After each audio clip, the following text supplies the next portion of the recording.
Trade வார் அதோடைய risk உலக லெவலில் அது பாதிப்பு இருந்தால் கூட அது மட்டும் இல்லாமல் நிறையா உக்ரைன் வார் இது மாதிரியான அன்சர்டனிட்டிஸோடைய சுச்சுவேஷனில் மிக எதிர்பார்ப்புடன் இந்திய பட்ஜெட்டை நம்மளுடைய மாண்புமிகு நிதியமைச்சர் ஃபைல் பண்ணியிருக்காங்க. இதில் முக்கியமாக நம்ம பார்த்தோம் அப்படின்னா அவங்களுடைய ப்ரைமரி ஃபோக்கஸ் எக்கனாமிக் க்ரோத், அது மட்டும் இல்லாமல் அதை நம்ம எப்படி சஸ்டைன் பண்ணி எடுத்துகிட்டு போகணும் அப்படின்ற ஒரு அம்சமும் நம்ம அதில் பார்க்க முடியுது. இந்த பட்ஜெட்டோடைய மொத்த சைஸ் அப்படின்னு பார்த்தோம் அப்படின்னா கிட்டத்தட்ட 53 லட்சம் கோடி.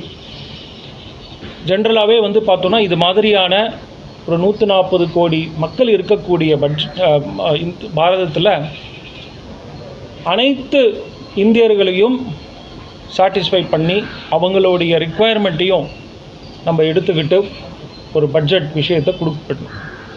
ஜென்ரலாக பட்ஜெட் அப்படின்னு பார்த்தோம் அப்படின்னா அந்த ஆண்டிற்கு வரவு செலவு கணக்கை அது மட்டும் இல்லாமல் அதையும் தாண்டி அடுத்த 10 வருஷம், அடுத்த 15 வருஷம் இந்தியாவுடைய என்ன ரிக்குவயர்மெண்ட், இந்தியாவுடைய என்ன சேலஞ்ச், அதுக்கான சொல்யூஷனையும் நம்ம பட்ஜெட்டில் கொடுக்கணும். அது மாதிரி பார்த்தோம் அப்படின்னா ஷார்ட் டேர்ம் அப்படின்றது மட்டும் இல்லாமல் ஒரு தொலைநோக்கு பார்வையுடன் லாங் டேர்மில் கூட என்னென்ன சுச்சுவேஷன், என்னென்ன சொல்யூஷன் வேணும் அப்படின்ற விஷயத்தை முக்கியமாக இந்த பட்ஜெட்டில் அதையும் எடுத்துக்கிட்டு இந்த பட்ஜெட்டை கொடுத்துருக்காங்க. வரவுக்கும் செலவுக்கும் முக்கியமாக 4.3% ஃபிஸ்கல் டெபிசிட்னு சொல்லுவோம். அந்த பர்சன்டேஜில் அதை கர்டைல் பண்ணி குளோபல் அன்சர்டனிட்டி இருந்தால் கூட அதை நல்ல விதமாக எடுத்து கொடுத்துருக்காங்க. நம்ம அனைவருக்கும் தெரியும், போன வருஷம் ஆப்ரேஷன் சிந்தூர் டிஃபென்ஸுக்காக போன வருஷம் 4 லட்சம் கோடி செலவு இருந்தது, அலோகேட் பண்ணியிருந்தாங்க. அதில் நம்மளுடைய டிஃபென்ஸுக்காக நிறையா இயந்திரங்கள்லாம் கூட யூஸ் பண்ணியிருப்போம். அது மாதிரி பார்த்திங்கன்னா நாட்டோடைய எக்ஸ்டர்னல் ப்ரொடெக்ஷனுக்காக மட்டும் இந்த பட்ஜெட்டில் 6 லட்சம் கோடி அலோகேட் பண்ணியிருக்காங்க.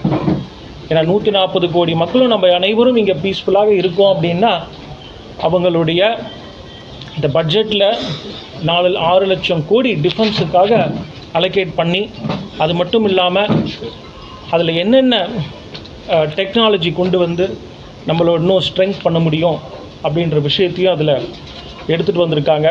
முக்கியமாக இந்த பட்ஜெட் ஒரு தொலைநோக்கு பார்வை அப்படிங்கிறது ஒரு எடுத்துக்காட்டாக பார்த்தோம் அப்படின்னா இந்த இன்ஃப்ராஸ்ட்ரக்சருக்காக அலோகேஷன் சொல்லுவோம், கேபிட்டல் எக்ஸ்பெண்டிச்சர்னு சொல்லி. அது சென்ற ஆண்டு 11.2 லட்சம் கோடியிலேருந்து இந்த வாட்டி பார்த்தோம்னா கிட்டத்தட்ட 1 லட்சம் கோடி ஜாஸ்தியாக 12.2 லட்சம் கோடி உயர்த்திருக்காங்க. இந்த 12.2 லட்சம் கோடி கேபிட்டல் எக்ஸ்பெண்டிச்சரோட முக்கியத்துவத்தை நம்ம புரிஞ்சுக்கணும். அதாவது இது இந்த ரோட், பிரிட்ஜஸ், ரயில்வேஸ் இது மாதிரியான இன்ஃப்ராஸ்ட்ரக்சர் டெவலப்மெண்ட்டுக்காக பயன்படுத்தும் போது நம்ம தமிழ்நாட்டில் இருக்கக்கூடிய முக்கியமாக இளைஞர்கள் இதை உன்னிப்பாக கவனிக்கணும். இப்போது நாட்டில் பிக் ப்ராஜெக்ட்ஸ் நடந்தால் மட்டுமே அவங்களுக்கு நிறைய வேலை வாய்ப்புகள் வரும். நிறைய சிவில் இன்ஜினியர்ஸ் இருக்காங்க. ரோட்ஸ் அண்ட் பிரிட்ஜஸ் டெவலப்மெண்ட் ஆகும்போது தான் அவங்களுக்கெல்லாம் வேலை வாய்ப்பு கூடிகிட்டே இருக்கும். அது மாதிரி அந்த வேலை வாய்ப்புகள் கூடும்போது அதில் வேலை பார்ப்பவர்களுக்கான பணம் சேலரியாக அவங்களுக்கு போகும், எம்ப்ளாய்மெண்ட் ஆப்பர்ச்சுனிட்டிஸ் கூடும், அது திருப்பியும் கன்சம்ஷன் உயர்ந்து இது ஒரு எக்கனாமிக் சைக்கிள் அப்படின்னு நம்ம முக்கியமாக சொல்லுவோம்.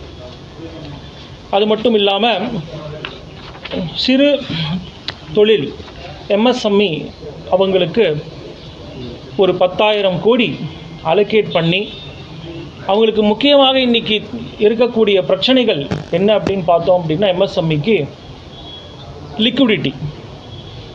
அதாவது அவங்க ஒரு பெரிய நிறுவனத்திற்கு அவங்களுடைய மெட்டீரியலை